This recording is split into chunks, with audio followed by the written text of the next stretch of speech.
Entendido. Bueno, vos mirá el chat, las preguntas que hayan, y me vas diciendo. Bien. Cuando vos digas, Gerard, ¿está? ¿Cuántas vos?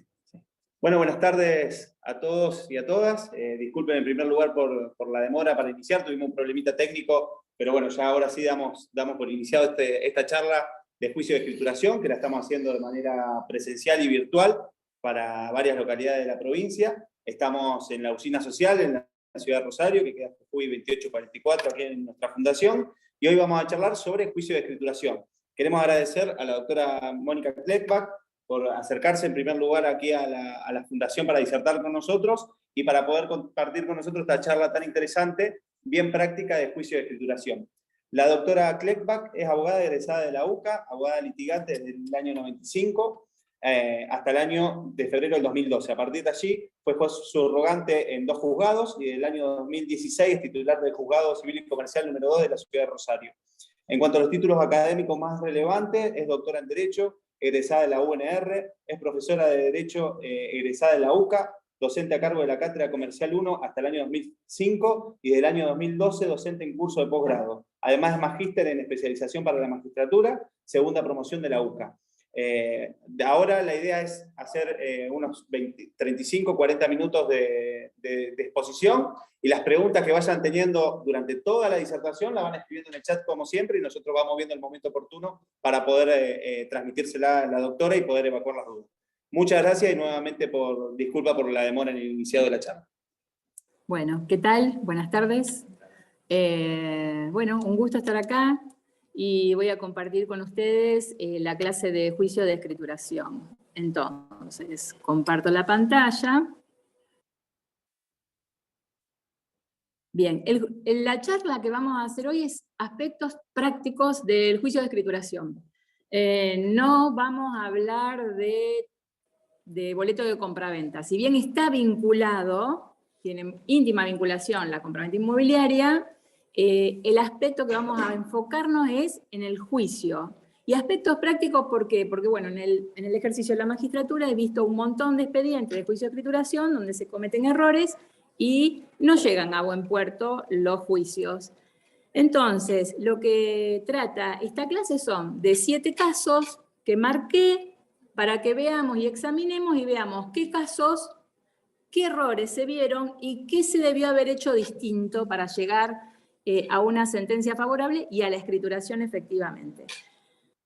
Podría haber seleccionado más casos, pero bueno, seleccioné los que se me fueron cruzando desde que me invitaron acá a la charla. Así que, bueno, vamos para adelante. Juicio de escrituración. Siempre partimos de un boleto de compraventa inicialmente, ¿no es cierto? En el boleto de compraventa hay un compromiso entre el comprador y el vendedor. Y en ese compromiso ellos dicen, bueno, haremos todo lo posible para en algún momento transferir el derecho de dominio. Ese es el último objetivo que hay en ese boleto de compraventa, transferir el derecho real del dominio que se hace por medio de una escritura. Si las partes están de acuerdo, todo fantástico. Pero ¿qué pasa si alguno de los dos no cumple? Entonces, no queda otra opción que recurrir al juicio de escrituración. Ahí cuando dice que hay mayor compromiso del vendedor, se refiere a que el vendedor a veces vende y no es el titular registral. Entonces, el vendedor a veces está inhibido, o el vendedor tiene el inmueble, el titular registral tiene el inmueble embargado, o tiene un bien de familia, o está afectado a una sucesión. Entonces, todas esas cuestiones tienen que ser despejadas para poder escriturar. O también tenemos problemas con el inmueble, que no coincide el plano, que no coincide la mensura, que no coinciden las medidas. Es decir, hay que despejar un montón de situaciones y por eso ahí está escrito por qué hay mayores obligaciones del vendedor para la escrituración. Porque normalmente la bondad del título tiene que encargarse el vendedor. Entonces, pusimos, ¿qué pasa si una de las partes no cumple? Tiene que hacer un juicio. Y las dos cosas más importantes que tienen que tener presente para hacer el juicio de escrituración es, primero, identificar correctamente al legitimado pasivo. ¿Quién es el legitimado pasivo? El titular registral. Entonces, tengo un boleto de compraventa. El que vendió no necesariamente va a ser el titular registral. Entonces, lo primero que tenemos que ver es quién es el titular registral, porque es el único que puede escriturar. Entonces, el único legitimado pasivo correcto.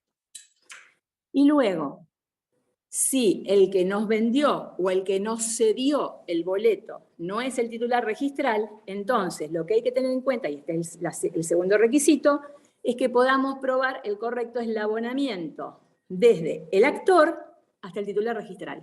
Necesitamos tener los documentos que unan al actor con el titular registral. Si no los tenemos, no hagamos juicio. Vayámoslo a Usucapión directamente. Esperemos los 20 años y vámonos a Usucapión. Necesitamos probar el correcto eslabonamiento. ¿Ok? Entonces, esos son los dos primeros requisitos que necesitamos para el juicio. Tenemos esos dos requisitos y ahí puse el tercero, examinar la documentación, porque el cliente nos trae los documentos y no necesariamente son documentos buenos. Y ahora vamos a ver muchos ejemplos, o por lo menos los 7 ejemplos que traje para mirar. ¿Queremos hacer el juicio de escrituración? Bueno, vamos a tramitarlo por un trámite ordinario. Normalmente será un trámite ordinario. Y la competencia como una acción personal, recuerden que estamos hablando de un cumplimiento de contrato y un juicio de escrituración, entonces una acción personal. Y será o el domicilio del demandado o el domicilio donde se realizó el contrato, y también se permite el domicilio del bien, porque se entiende el domicilio de inmueble como el lugar de la entrega. Entonces también puede ser la competencia, si difiere de los otros dos, el lugar de la entrega del bien. Salvo fuero de atracción sucesorio falencial, porque el fuero de atracción modifica la competencia originaria. También podría haber pacto de prórroga de competencia, están permitidos. Y si hubiere fuero de atracción sucesorio, recuerden que hasta la partición está vigente el fuero de atracción. Y si fuera falencial, bueno, ahora es una atracción atenuada, porque el actor podría decidir seguir el juicio ordinario ante el juez que corresponda, obtener la sentencia favorable y con esa sentencia ir a verificar. ¿Sí? Bien, entonces, empecemos con el caso número 1. A ver si se ve. Yo le puse este nombre al caso: Berta vende en representación de Nerina y Graciela. Entonces, vemos el documento. ¿El documento está sellado? No. ¿Tiene fecha? No sé si logran ver. Yo me voy a poner los lentes. Ay, disculpen. Eso era muy importante hacerlo antes.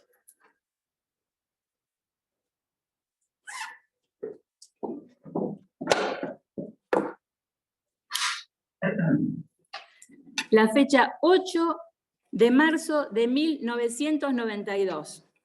¿Tiene fecha cierta? La fecha cierta es la que se incorporó en el expediente, porque no tiene sellado. Entonces, esa es la primera fecha cierta. Vemos que es un documento privado. Entonces, el documento privado, ¿cuándo prueba? Prueba cuando está debidamente reconocido, si no, no prueba. Y luego, identificar el vendedor y su firma. Ustedes ven que dice al principio, por eso la importancia de examinar los documentos. Dice, Berta, o sea, de mutuo y común acuerdo entre Berta, en representación de Graciela y Nerina, a mérito del poder, papá, como vendedora. Y por la otra parte, como comprador, Marcelo. Primera, entonces, dice, la doctora, en representación invocada y acreditada, vende y compra a Marcelo el lote tal. Vemos en la segunda, dice el precio. El precio, esta operación se realiza por el precio de $900 que se abonan 100 y en 4 cuotas de 200. Después, bueno, la tercera dice que se hace en base a títulos perfectos, la cuarta se otorga la tenencia, la quinta dice quién va a hacer la escritura, designa el escribano, la sexta fijan los domicilios, y luego, si ustedes ven, al final, lo marqué en amarillo, dice, el boleto se firma en presencia del señor Aldo Salotti, que firma por cuenta y orden del apoderado. ¿Cuántas firmas ven al pie del documento? Dos firmas. ¿Quién firmó?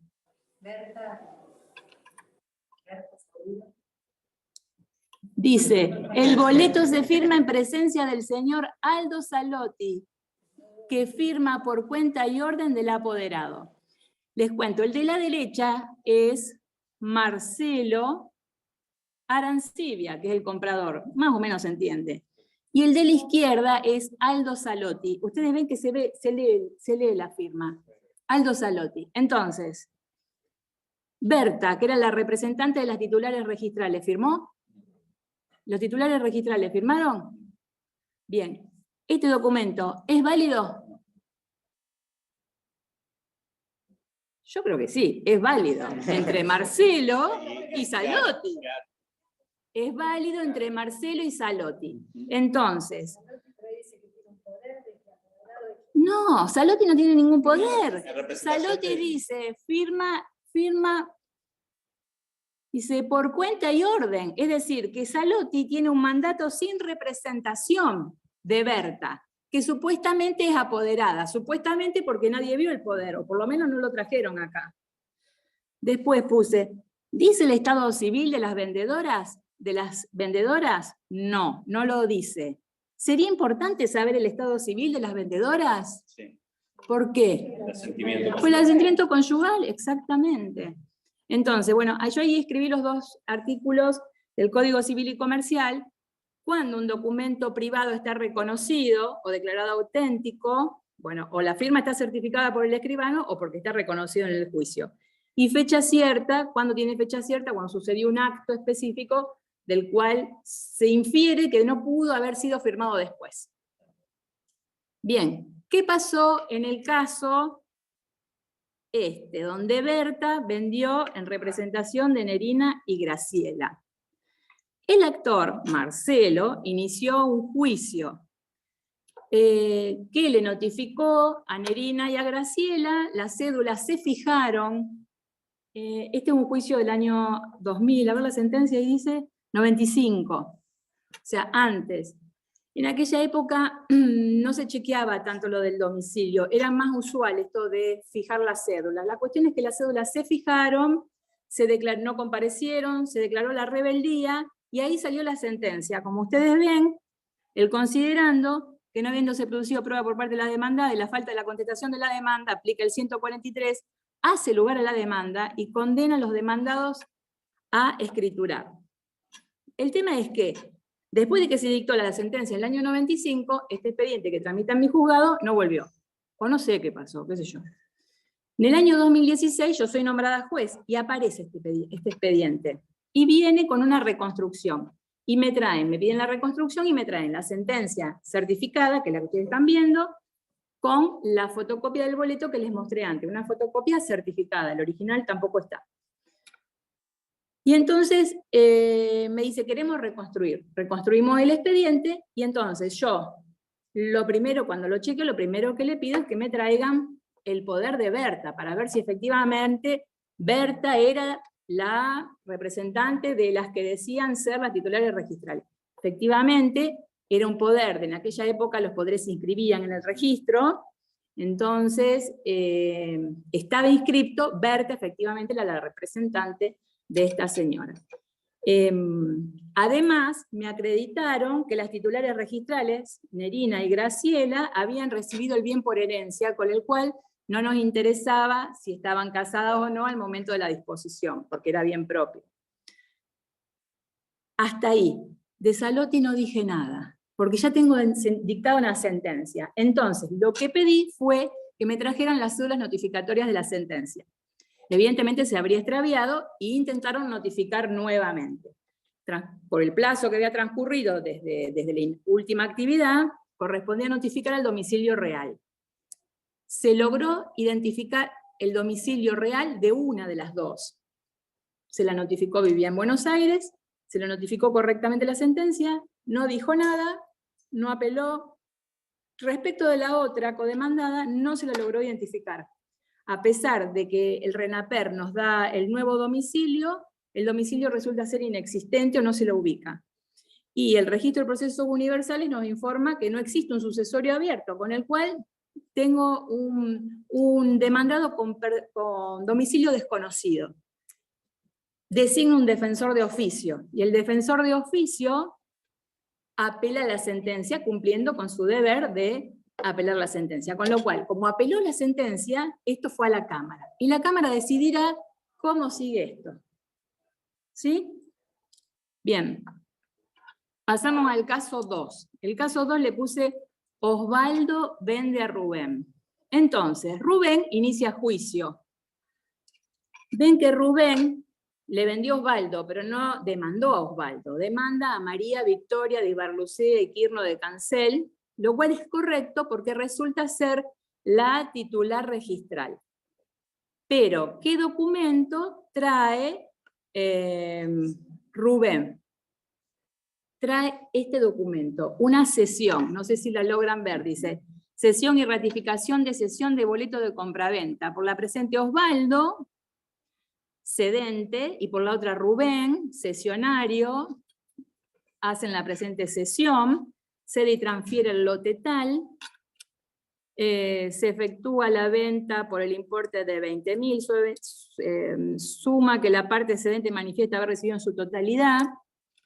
Bien, ven que las firmas están certificadas, con lo cual sabemos que la firma es de Osvaldo y la firma es de Rubén. En realidad lo importante es que la firma es de Osvaldo, del cedente, ¿no? Tiene fecha cierta la de la certificación. Y yo ahí les puse ver la cláusula cuarta. Dice, la parte cedente, es decir, Osvaldo, declara que ha extraviado el boleto original.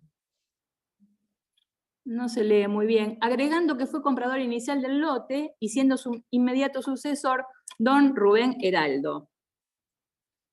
Bien,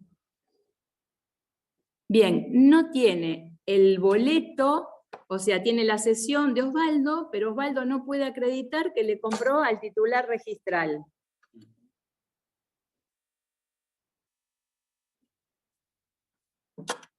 ¿Y?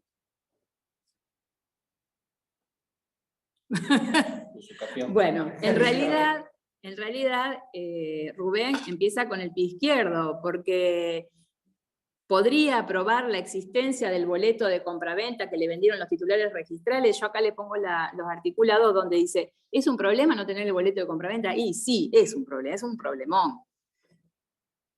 Si bien el artículo 10.015 establece la libertad de formas, es decir, que podría ser, pero este es el tipo de contratos donde necesitamos la forma a los fines de la prueba. Ahí como pongo 969, contratos formales. La ley exige una forma para su validez, son nulos si la solemnidad no se cumple. Pero si la forma es solo para que el contrato produzca sus efectos, valen como contratos en que las partes se obligaron a cumplir con la formalidad, que es justamente el boleto de compraventa. Vale como un contrato donde las partes se obligan a cumplir con el acto de escrituración. El 10.17 dice que los contratos que tienen por objeto la adquisición, modificación o extinción de derechos reales sobre inmuebles deben ser otorgados por escritura pública. Entonces, si queremos transferir el derecho real de dominio, por escritura, pero el compromiso para realizarlo, que es el boleto de compraventa, puede ser por un documento privado, pero por lo menos necesitamos tenerlo por escrito. Bien, arrancó con el pie izquierdo, Osvaldo. Ahora no me acuerdo, pero creo que terminó con la caducidad de la instancia ese juicio.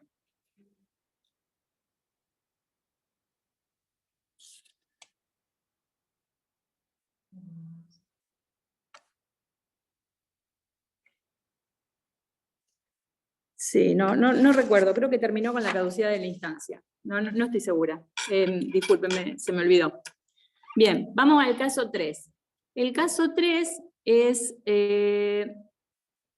un contrato de compraventa inmobiliaria. Ven que es un documento privado. Tiene firma certificada, por lo menos fueron a la oficina del tribunal, y Rojas Irma tiene la firma certificada, que es la vendedora. Rojas Irma le vende a Adelma Beatriz.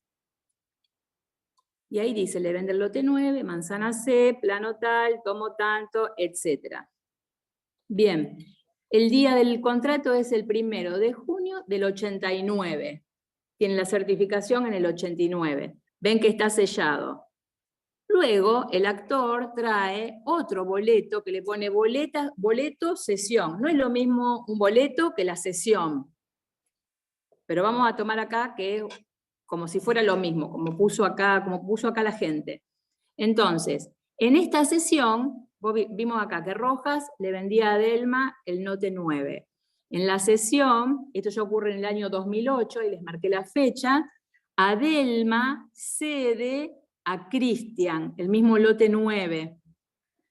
Ahí dice en la cláusula tercera que le entrega el boleto original. Ven que este es un documento privado que no tiene las firmas certificadas. Está sellado. Luego, el actor trae un tercer documento, donde dice transferencia de derechos y obligaciones. Cristian le cede a Gustavo, el mismo lote 9.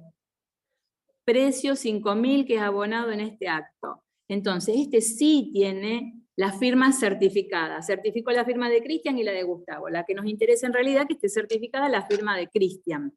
Y tiene fecha cierta, que es la de la certificación. Ahí dice mayo del 2010. Bien, ¿qué pasó acá en el juicio?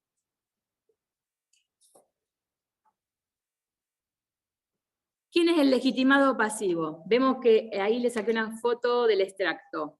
El legitimado pasivo es Irma Juana Rojas, la titular registral.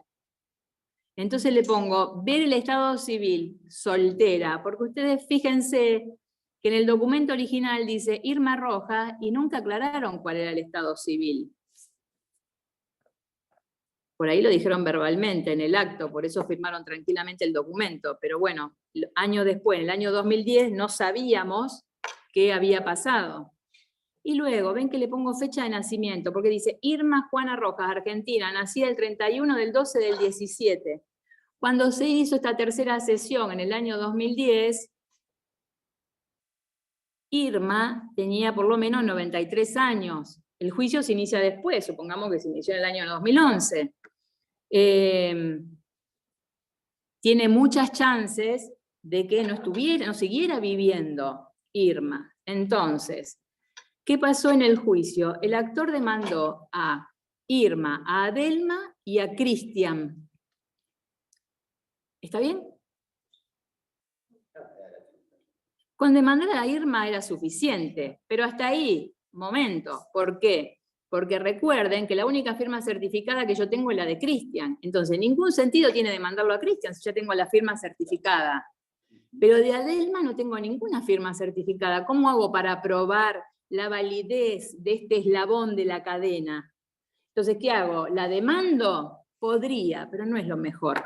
Lo mejor es que antes de iniciar el juicio hagamos un aseguramiento de pruebas y la llamemos para que venga a reconocer la firma. O la llamamos como testigo, primero hablemos, verifiquemos que vive y que nos va a reconocer la firma.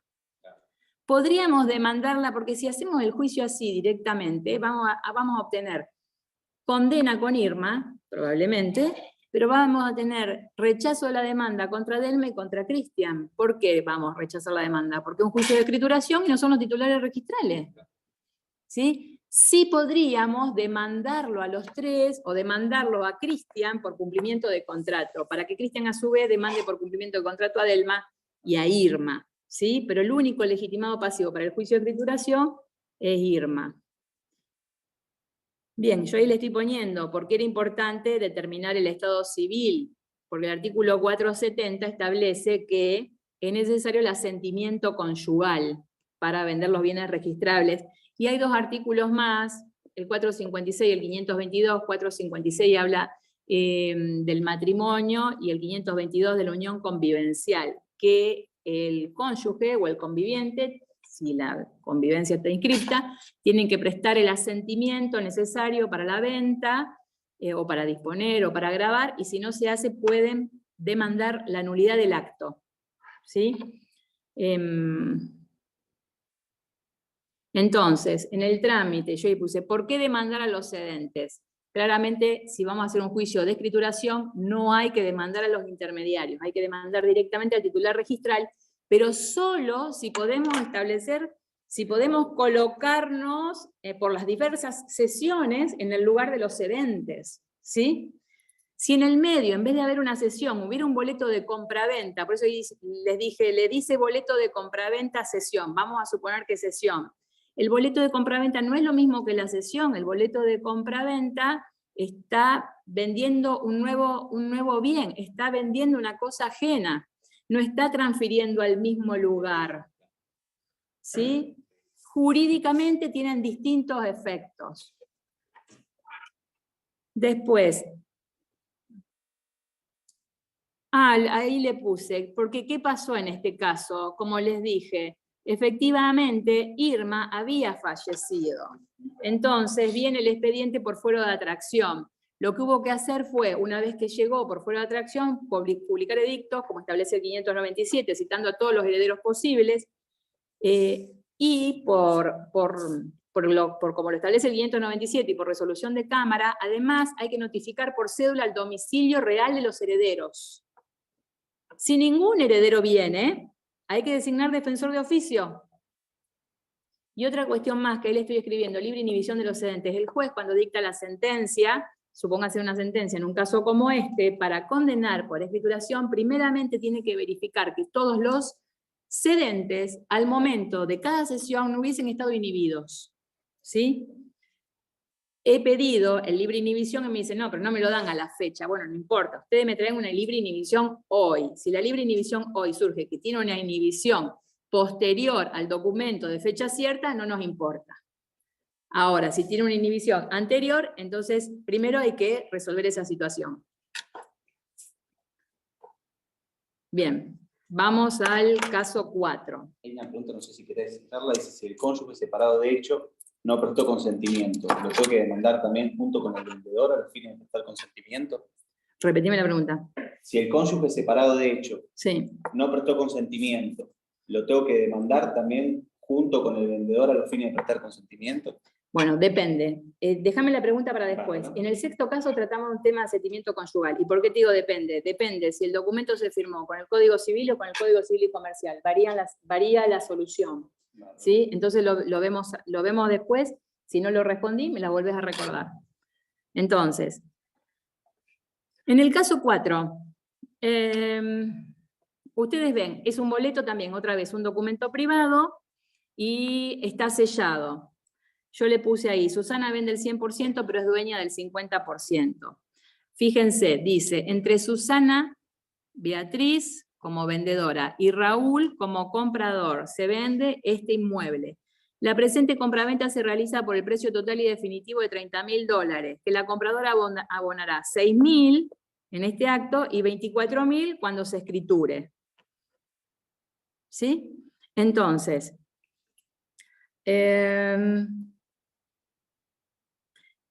me estoy acordando de esto que no se los dije antes. En otro boleto también habíamos visto forma de pago. Cuando uno presenta un boleto donde no consta el pago del 100%, además tiene que acreditar el pago del precio. ¿Sí? Sí o sí. Si no, el juez no puede otorgar la escritura. Si no, hay que asegurarle al juez cómo se va a cancelar el saldo. Entonces, sí o sí hay que acreditar el pago del precio.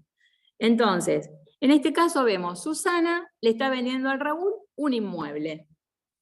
Bien, ¿qué pasó?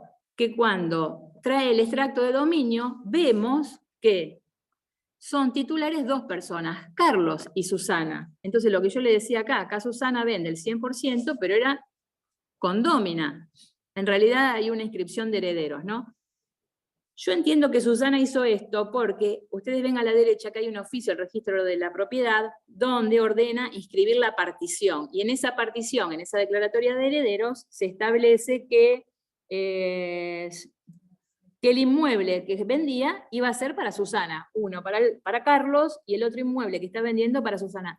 Por algún motivo que desconocemos, esta partición no se inscribió. Y por eso cuando viene el juicio, yo le pido que me traigan un informe I, este informe I del año 17 o del 20, del 21 de ahora, cuando estoy yo, ven que dice que la titular es Susana Beatriz sobre parte indivisa, o sea, es dueña del 50%, no es dueña del 100%. Bien, ¿qué pasó en el juicio? Bueno, ¿es válido el boleto? ¿Es válido este boleto? Sí. Por lo menos en parte. Exactamente, por lo menos en parte. Entonces, espérenme que se me fue. El artículo 1008 del Código Civil y Comercial hoy permite la venta de bienes ajenos. Ahí le estoy poniendo porque el Código Civil establecía una solución más restrictiva, digamos. Las cosas ajenas, decía el Código Civil, las cosas ajenas no pueden venderse, pero si viene el titular y ratifica, está todo bien. El Código de Comercio, en cambio, directamente decía la cosa de venta ajena es válida. Hoy, el Código Civil y Comercial te dice la venta de bienes ajenos es válida. Entonces, ¿qué se supone? Que Susana vendió su 50% y por el otro 50% se compromete a hacer todo lo necesario para lograr la transferencia. ¿Sí? Y acá el 1008 establece si lo garantiza, si no lo garantiza y cómo tiene que abonar los daños y perjuicios si no lo cumple. Bien, entonces, ¿qué pasó en el juicio? En el juicio, ven que Raúl inicia el juicio contra Beatriz y pide la escrituración. ¿Qué pasó acá otra vez? Ven las sentencias del año 2000. Otra vez se fijó la cédula, Susana no la vio, no sé, no compareció, se la declaró rebelde y se dictó la sentencia. La sentencia que ustedes están viendo, la falta de contestación de la demanda, importa la presunción, papá, haciendo lugar a la demanda y condenando a escriturar bajo apercibimiento de hacerlo el tribunal. Y ven que pone bajo previo depósito del saldo de precios si correspondiere, porque claro, el juez también leyó el boleto de compraventa.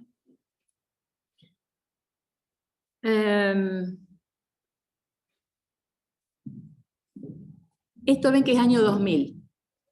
Se cruza el expediente adelante mío. Estamos hablando desde el año 2016 en adelante, desde que yo estoy ahí en el juzgado. Y me piden que firme la escritura. Me traen el proyecto. Yo antes de firmar la escritura siempre reviso el expediente. Entonces cuando lo reviso, yo veo, acá no se trabó nunca la litis, porque yo desconozco si esa señora Susana había recibido la cédula. Y dos, esta sentencia es incumplible, si no es dueña del 100%, es dueña del 50%. Cuando suceden cosas así, que no se puede escriturar, el código establece que la pretensión se resuelve en daños y perjuicios. Es una de las pretensiones implícitas del juicio de escrituración. Uno puede decir juicio de escrituración o daños y perjuicios. O, si no lo dice, se presume implícito y el juez debe decirlo, para el caso de que no se pueda cumplir en definitiva la escrituración por el motivo que fuere. Bien. Entonces, yo veo esas dos cosas. Ven que por eso, cuando yo lo veo, le digo, a ver, tráeme el informe del que surja que es titular del 100%, y me trae esto. Entonces, lo que pido es que se notifique la sentencia al domicilio real de Susana. Se lo notifica, se fija, le digo, no, que vaya al oficial notificador y que compruebe que vive ahí. No vivía ahí, oficiamos al RENAPER, conseguimos el domicilio correcto, le notificamos, viene Susana, interpuso 200 recursos contra todo. Después de que vimos todo ese recurso, llamé al artículo 19. Entonces, a ver, Susana, ¿usted vendió esta su firma? Sí. ¿Y usted quiere escriturar? Sí. Bueno, a ver, ¿por qué no se sientan a conversar? Porque aparte ustedes vean esto. Este boleto es del año 8 días de 1994, o sea que los 24.000, los 30.000 dólares eran dólares pesos. ¿Cuánto debe hoy? Porque se debe 24.000 dólares, pero hoy, ¿cuánto se debe? Había que negociarlo eso. Bueno, pasaron un cuarto intermedio y no volvieron. Yo supongo que arreglaron. Entonces, vamos al caso quinto. Vamos medio lento, me parece. Bueno, miren este. La fecha del boleto, no sé si la están viendo, abajo a la derecha, 30 de abril del 74. El sellado, que ustedes están viendo ahí, la fecha es 28 de abril del 2009. ¿Quién es el comprador? Ustedes vean, arriba a la izquierda, son muy usuales estos boletos, dice Freiman Banzini SRL. Arriba dice, hemos vendido a Dora Graciela y Armando Ramón. Y después dice, cuando le marqué en amarillo y rosa, realiza esta venta por cuenta y orden de Enrique, Beatriz, Ana, representado por Ludovico. Se entiende que Enrique, Beatriz y Ana eran los titulares registrales que le habían encomendado a Banzini la venta del loteo. Entonces, ustedes ven abajo la firma de Traferri, bueno, de Dora, ese es el apellido, y de Armando, ¿no es cierto? Que dice comprador abajo. Y a la derecha está la firma de Freiman Banzini. Entonces yo ahí puse, son firmas que no están certificadas. Y no está la firma del vendedor en este boleto. Y normalmente este tipo de boletos Banzini o Freiman Banzini no les daba la documentación donde acreditaban que eran los apoderados o los que tenían encomendado la venta. Cuando pasaron tantos años, estos boletos son súper difíciles de ejecutar. A veces es más sencillo hacer un usucapión. Y después vean el precio, ven lo que dicen, 13.200 pesos, que el comprador se obliga a abonar en 132 cuotas mensuales. En esa época se entregaban libretas y se pagaban todos los meses, sí. Exactamente. Entonces, además del boleto de compraventa, tienen que traer la libreta con todos los pagos. ¿Sí? Porque si no, ¿cómo hacemos para cancelar el precio? ¿Cómo para demostrar la cancelación del precio? Bien, ¿qué pasó? Entonces vemos ahí, ¿no? Dora y Armando eran los compradores. Ven que está la firma ahí abajo. Viene el actor, trae el anterior boleto y trae este boleto de compraventa. No trae una sesión, trae boleto de compraventa. Y ven que dice arriba, Armando Ramón y Dora Graciela, está escrito a mano, venden a Roberto y a Carmen. Le venden por $2.000 que pagan en determinada forma, por eso hay que acreditar el precio. Y entonces, tenemos dos vendedores, Armando y Dora, y tenemos dos compradores, Roberto y Carmen. ¿Y cuántas firmas ven? Dos firmas. ¿La firma de quién? ¿Esas firmas se parecen a las de los compradores? ¿A las de Armando y Dora? Yo creo que no, que los que firmaron acá son solo los compradores. Los vendedores no firmaron, en mi opinión. Pero pongamos que firmó un comprador, la verdad que no lo sabemos, ¿no?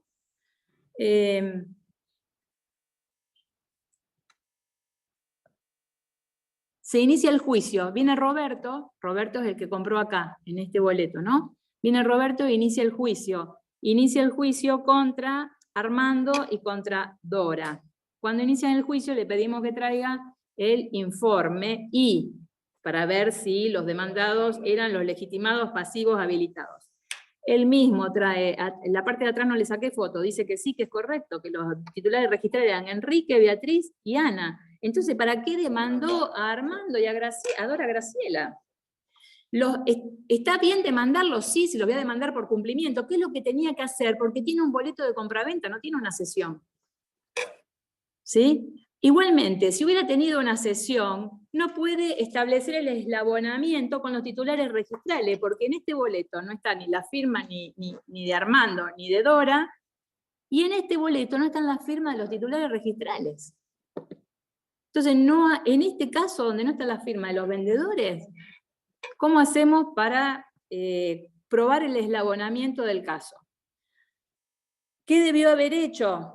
Y cuando tengo este documento, debió haber hecho un aseguramiento de prueba, llamar a Fraiman Banzini, ver que lo reconozca, que me exhiba los documentos por los cuales acredita que había vendido, y ahí sí, al vincular a los titulares registrales, puedo hacer un juicio de escrituración contra los titulares registrales si esto hubiera sido una sesión. También acá había que sanear este título, ¿no? Porque dos firmas que evidentemente no, en mi opinión, y a simple vista, no parecen ser la de los compradores originarios. Bien. ¿Podemos seguir? Me quedan dos. Sí. Ok.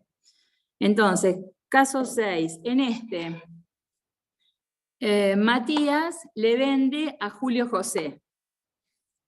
Resulta que Matías es declarado en quiebra. Este boleto tiene fecha...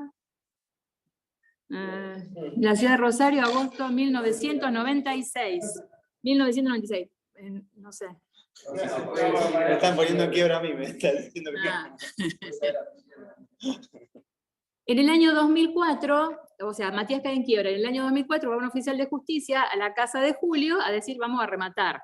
Entonces Julio aparece con este boleto y pide verificación de la obligación de hacer, pide que se verifique la obligación del fallido a escriturar.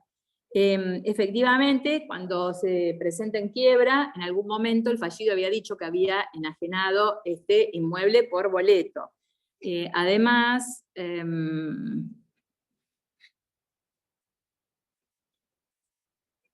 tiene el sellado, en algún lugar yo lo había escrito, bueno, tenía el sellado. Entonces, cuando se le corre vista al síndico, el síndico dice, ¿lo ven el sellado ahí arriba? En la primera hoja a la izquierda, bueno, tenía el sellado 5 días después de la fecha que decía, y además Julio había comprado un lote baldío y trae todas las fotos del inmueble, donde había construido, trae documentos que tenía Fivertel, que pagaba el agua, como si fuera un usucapión, pero lo que quería probar es que ejercía efectivamente la posesión y que había abonado más de un porcentaje X del precio, para hacerlo oponible el boleto al concurso y a la quiebra. Entonces, el tema es el siguiente.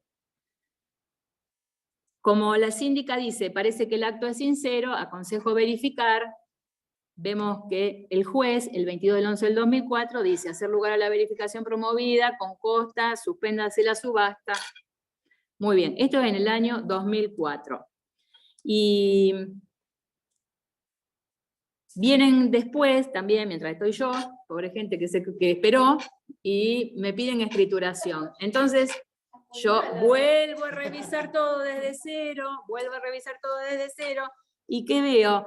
No sé si ustedes ya lo vieron, ¿no es cierto? En la cláusula primera, Matías vende con el consentimiento conyugal de su esposa, y en la cláusula quinta dice, Matías dice casado en primeras nupcias con Elsa, y Julio como comprador, casado en primeras nupcias con María. Pero bueno, en definitiva lo importante es que Elsa presta el consentimiento. ¿Cuántas firmas ven al pie del documento? Y si era comprador y vendedor casado, necesitábamos 3. Necesitábamos 3. Entonces sabemos que está la firma de Julio, la otra no sabemos si es la de Matías o la de Elsa, pero en definitiva nos está faltando el consentimiento conyugal. Y cuando vemos acá en el extracto dice que efectivamente Matías estaba casado, o sea que necesitábamos el asentimiento conyugal. Bien, ¿qué pasó en este caso? Me pide que escriture, y le digo, no, falta el asentimiento, intímese, y la intimamos a Elsa, a que venga al juzgado a prestar el asentimiento, porque si viene personalmente y dice, es cierto, yo sabía, yo vendí, presto el asentimiento, listo, todo solucionado. El tema es que Elsa no vino nunca, porque no la encontramos a Elsa. Nos mandamos al oficial notificador, mandamos después al oficial de justicia, Elsa no apareció. Entonces, siendo un boleto del Código Civil, que no dice qué hacer cuando falta el consentimiento. Para algunos dicen que es un acto nulo, para otro que es anulable, para otro que es inoponible. Entonces decidimos, bueno, lo digo porque lo charlamos con la secretaria, que inicie la acción que corresponda. Le digo, inicie la acción para ver que el juez otorgue la venia supletoria. Entonces, bueno, para hacer una venia supletoria, exactamente. Inició ese expediente y ahí está en trámite para ver si se dicta la sentencia. Y tengo que dictar la sentencia, así que no les puedo decir cómo termina el caso. El tema es que hoy el Código Civil y Comercial establece directamente la nulidad del acto, no establece la inoponibilidad, o sea, no se puede dictar la venia supletoria, necesita sí o sí venir a otorgar el consentimiento. Bueno, terminamos, después la pregunta. Bien, y bueno, el último caso, que es muy sencillito me traen un boleto de compraventa, no tiene foto, y me piden hacer el preparavía ejecutivo. Es un boleto que tiene fecha 10 de abril del 2019. O sea, bueno, dice, es un boleto sellado, tiene firmas certificadas, y dice, se abonó 1.524.000 que se abonó en efectivo. El tema es que el artículo 1 de esta ley dice, no surtirá efecto entre las partes si los pagos mayores a 1.000 pesos no se hacen por depósito o por transferencia bancaria. Entonces, faltándole este requisito, yo no puedo reconocerlo como título ejecutivo. Tiene que hacer un juicio ordinario. No significa que no esté pago, me lo va a tener que demostrar en el juicio ordinario. Esa es la cuestión, pero no puedo declararlo como título ejecutivo. Bien, y acá lo que anoté, bueno, algunas cuestiones anexas, lo que estábamos hablando, que en la sentencia tiene que haber un plazo, normalmente ponemos un plazo para escriturar, y que si el actor no pide que se establezca un plazo para escriturar, se supone que es una pretensión implícita, el juez siempre dispone, se escriturará en el plazo de 15, 30 días. Igual lo que hablábamos antes, si no se puede escriturar, la pretensión implícita, la de que se transforme en daños y perjuicios, y que si no lo hace el condenado, puede escriturar el juez, y esto lo establece el artículo 265 del Código Procesal, y el artículo 1018 del Código Civil y Comercial ahora establece que la obligación de escriturar es una obligación de hacer, y que el juez debe escriturar si la parte renuente no lo hace. Bien, ahí la prescripción, el plazo genérico es de 5 años, pero ojo que la entrega de la posesión, el ejercicio efectivo de la posesión se considera un acto interruptivo, porque se lo considera acto de reconocimiento, y escribí el artículo 2545 del Código Civil y Comercial. Bueno, y que es una obligación indivisible. Bueno, y muchas gracias por su atención, con lo cual, si ustedes quieren hacer alguna pregunta. Bueno. Una pregunta, Mónica, porque en el caso que yo tengo, son 3 niveles, todos casados. Un boleto re viejo, como vos decís, sellado, pago todo en el momento, posesión con casa y todo, eso que no se escritura. 2 firman, están dispuestos, mira, incluso uno está en Inglaterra, mandó poder de la mujer, y un tercero, que es un tercio, por eso decir la nulidad de ese acto, porque es nulo, si los otros 2 lo reconocen. No, la cuestión es que solamente se puede escriturar 2 tercios. Bueno, si yo hago la escrituración, el tercero está separado, la mujer vive en Buenos Aires, no tarda nada. Me dice, no, y fue un negocio conflictivo, pero cuando vende, la casa fue. Entonces yo, más o menos también, esto de la escrituración, yo digo, yo hago la escrituración, ¿a dónde la notifico? Hago el mismo cuestionamiento que hace vos. Yo no sé dónde vive, el tipo no larga, vive en Buenos Aires. Si la notifico acá, como decir, a un domicilio que puede ser el mismo del marido, pero si pedí que sea un domicilio real... Que tienen que notificarse al domicilio real porque está en juego el derecho de defensa. Eso yo le digo, le pongo en cabeza de él que haga una venia supletoria. Porque yo no que haga sé. una venia supletoria o que la convoque a la mujer o que la desinterese. Porque puede haber porque la cuestión es esta, puede haber sucedido que en ese momento cuando vendió, la mujer estuviera totalmente de acuerdo, todos felices y contentos, o no. O puede ser que la haya vendido y nunca le haya dicho que vendió y se haya quedado con la parte. Perdón, nosotros no lo sabemos. Por eso es que necesitamos que ella venga y diga, es cierto, estoy desinteresada. Como había dicho en el caso si bien la mujer dice, hay algún fallo donde dice que si se prueba que la mujer, hablo de la mujer porque normalmente es la mujer, ¿no? Pero si se prueba que el otro cónyuge conocía de la venta, ¿sí? Porque participó en el acto, porque lo mostró, entonces se puede otorgar la venia supletoria, pero necesitamos prueba del efectivo conocimiento y aceptación del acto. No va a salir la venia supletoria así por arte y magia porque la pedimos. Fíjate una cosa, el daño que le causaste, que acá son gente que la compró, que ahora la quisiera vender. ¿El daño que le causa a quién? Y al titular que compró por boleto, está bien. Por eso, el que compró por boleto debió en su momento hacer todo lo posible, no quiso o no pudo, el tiempo va transcurriendo y las cosas van cambiando. Entonces hay que hacerse cargo de eso. No sé, no hay culpables. Las circunstancias van cambiando, entonces...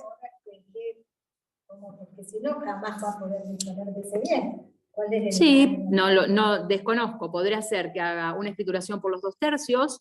Eso yo voy a hacer porque me va a validar. Y una escrituración, y un usucapión por el tercio restante. Voy a tratar de ver, porque lo tanto como de acuerdo. El problema es, seamos sinceros, que la mujer, aunque haya salido, tienen y ascendido, no van a... Es que no lo sabemos, Yo saqué un dato que no se me ocurrió, porque todos dicen que tenían poder. Incluso el escribano falleció, ¿viste? Para que te lo busquen, pero ahora me acordé de los poderes discretos. Bueno, puede ser. Ir al registro, pero no sé cómo si se busca por... Y si no era archivo protocolo, creo que escribano. Sí, pero tengo un dato para eso, pero el archivo. Pero mejor por otros, y no sé si el registro te trae. Muy bien, bueno, me alegro. Y después veré qué hago, ¿viste? Sí, tal cual. Estoy en eso, si la escrituración de la Una consulta que es recurrente, Liliana Oviedo nos consulta que tiene mucha dificultad con el RENAPER, cómo hacer para oficiar al RENAPER y que el RENAPER brinde los datos para poder notificar fehacientemente al domicilio que figura en el RENAPER. No, desconozco. Yo sé que firmo un montón de oficios para el RENAPER y que los traen contestados. Creo que los mandan por correo. Que los mandan por correo y los contestan por correo. No, pero esa parte práctica ya es como que estoy olvidada. Ha cambiado, de hecho, ¿no? Sí, porque antes era un lío. Eso lo saben más los abogados, sí. claro. Ahora es por sistema, yo no me acuerdo de la página, sé que es un mail que se envía, pero no sé si alguien de acá... Pero RENAPER contesta por mail. Sí, por mail. Claro. No sé el mail. No, lo está contestando, pero no sé el mail. Yo sé que firmo muchos oficios y que contestan mucho. Por eso ahí ya no sé qué decir. Otra consultita. Lo que puede ser, perdón, es que esté desactualizado, pero bueno, es una cuestión. Yo doy fe a lo que dice el RENAPER. El RENAPER me dice que vivía en ese lugar, se notifica y se fijó la cédula y es válida. Porque es donde me dice el RENAPER. Y si la cédula se fija, pero el oficial de justicia no, o sea, no atiende nadie, por ejemplo. Si la cédula se fija, ya no me importa porque el RENAPER me garantiza, es una ficción, ¿no es cierto? Sí, pero me garantiza que vive ahí. Distinto es que el RENAPER me diga que vive ahí y resulta que es un lote baldío o se destruyó la propiedad, entonces fehacientemente el oficial notificador chequea que es inexistente ese domicilio. Ahí hay que designar un defensor. Otra de las consultas que hacían cuando hablábamos del saldo de precio, preguntan si cómo se prueba toda la cadena. Si yo, por ejemplo, compré a Fernando Sir, y Fernando Sir que compró a Diego Santo, que era titular dominial, si tengo que probar toda la cadena de mando por el saldo de precio. Que sí, y por eso lo importante es ver la documentación y cuando el comprador compra pedir la documentación anterior y si no la tenemos hacer un aseguramiento de pruebas previo antes de iniciar el juicio.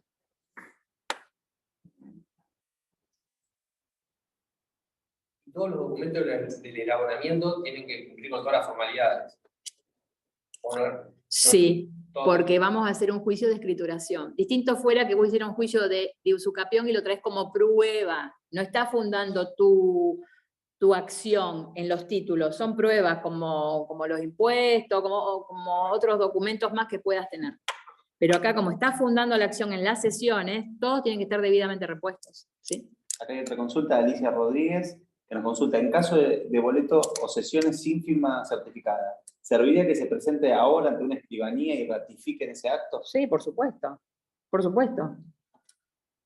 También sirve, por eso, también sirve si lo llamo como testigo y viene como testigo y delante del juez reconoce su firma.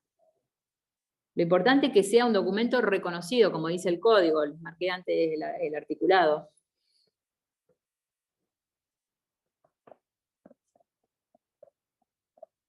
¿Alguien más por acá presencial? ¿Alguna pregunta?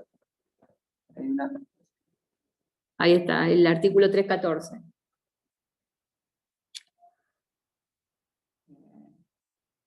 En caso de querer comprar partes indivisas y no querer vender a quien está habitando la vivienda pacíficamente por haber cuidado de los abuelos, y no sé si lo querés seguir, lo leo despacito si lo podemos seguir. En caso de querer comprar partes indivisas y no querer vender a quienes están habitando la vivienda pacíficamente por haber cuidado a los abuelos y tener 2 partes indivisas compradas, y falta 3. Quiero escriturar, ¿puedo hacer un juicio de escrituración al demás a la...? Me parece que no, va a ser muy complicado, sí. Perdón María Cristina, pero si lo querés hacer una consulta más cortita. Bueno, no sé si tenemos alguna otra más. Sí, aparte también hay que distinguir, ¿no es cierto? La pregunta ahí va a cómo ejecutar ese boleto de compraventa, en todo caso, ¿no? Que no hace bien a lo que es el juicio de escrituración. Bueno, ahí debería haber qué contrato tiene, quién lo tiene que cumplir, a qué se han comprometido, y ahí ver si hay base para hacer un juicio de escrituración. Hacemos las últimas, de Flavia Leso. Nos consulta así. Boleto cuyo vendedor está fallecido. ¿Me conviene juicio de escrituración o es mejor usucapión? Boleto cuyo vendedor está fallecido, y depende. Por eso, lo difícil en el juicio de usucapión es la traba de la litis, ¿sí? tenemos que hacer un plano de mensura. Si el plano de mensura es sobre un lote, es más sencillo que si el usucapión es sobre una unidad de un departamento. Si es una unidad de departamento, olvídate del usucapión, anda para la escrituración. Si un lote, pensá en la usucapión. Tenés que tener los 20 años, con prueba indubitable, es decir, para poder acreditar la posesión durante 20 años. Y explicarle al juez, bueno, con ese boleto estás probando el origen de cómo se empezó la posesión, ¿no es cierto? Y le explicarás al juez que por los motivos que sea, no te conviene la escrituración y vas para el usucapión. De todas formas, de las dos formas vas a tener que identificar a los... Es demanda contra demandado fallecido, aplica el 597, hay que publicar edictos, hay que citar a los herederos hay que notificarlos a los domicilios reales. O sea, en los dos casos tienen ventaja o desventaja, vos verás. Porque si en el boleto, por ejemplo, si el boleto lo tenés sellado, podés ir a la escrituración, pero si no lo tenés sellado, vas a analizar costos. Y lo mismo vas a ver si... antes se me había cruzado otra idea, ahora no. Fíjate si está el asentimiento, si no está el asentimiento, y ahí verás que si conviene más una escrituración o si conviene más un usucapión. Nos llevamos todo el asentimiento, que tan, por ahí se nos pasa de largo a todo cuando lo vemos, pero es troncal para ver cómo lo encaramos. Y hay un montón de las cosas ya cocinadas que vamos a ver. Pero por eso, examinar bien la documentación para decidir qué hacemos. Sí. Para no tramitar todo un juicio, porque a veces también vieron que también le pasó al juez, por ejemplo, declaró verificada la obligación y faltaba el asentimiento conyugal. Y en ese caso, si la mujer falleció, hay herederos que están afectados. ¿Y yo cómo sé? Acá una de las últimas, Hernán Matich. Por eso, claro. Hernán Matich nos consulta. Citar como testigo a los cedentes no titulares se hace a través de aseguramiento de pruebas o como medida preparatoria. Como quiera. Como quiera. Si el pago del saldo de precio es contra escritura, ¿es suficiente manifestar que se abonó hasta esa instancia? Si el saldo de precio es contra escritura, es lo que tiene que manifestar, y entonces el juez va a poner en la sentencia que se debe cancelar el saldo de precio en la escritura, lo cual debe cumplir el escribano y verificarlo, y si hubiera plazo para escriturar, también el código le permite, por ejemplo, si no tuviera el saldo, constituir una hipoteca, bueno, si estuviera sin plazo para el pago, ¿no? Porque a veces en el boleto dice que una parte es en la escritura o con posterioridad. Sí, es posible. ¿Qué ocurre si la cesión es de derecho y acciones posesorias? ¿Y cuál es la pregunta? Claro, no sería usucapión, si es derecho, lo más probable que ceda porque tiene la posesión y haría un eventual juicio de usucapión, me imagino, porque no estaría haciendo una cesión de un boleto que yo compré. Claro. Sí, pero por eso puede ser un boleto. Quizás el originario no era un boleto, qué sé yo. Sí. Bueno, ¿alguna otra más que tengamos? ¿Tienen prescripción los boletos? Claro, 5 años. 5 años. Pero si se entregó la posesión y se está ejerciendo la posesión, entonces cada día que se posee se interrumpe y se empieza a contar otra vez. Por eso es que mientras está la posesión, la prescripción está interrumpida. Bueno. ¿Algo más? No sé si hay algo más. Bueno, entonces, muchas gracias. Un gusto. Gracias por la paciencia. Beso a Euge, que la estoy viendo acá. Bueno, muchas gracias. Que fueran los casos reales. Y podía seguir juntando. Pero dije, bueno, listo, porque miren la cantidad del tiempo que llevó, me ha hecho 40 minutos, tuvimos una horita. Sí, pero excelente, fue bien. Fue movidito. ¿Fue práctico? ¿Le interesó? Bueno, es lindo, sí, a mí me gusta, sí. Lo que nos llevamos es por asentimiento.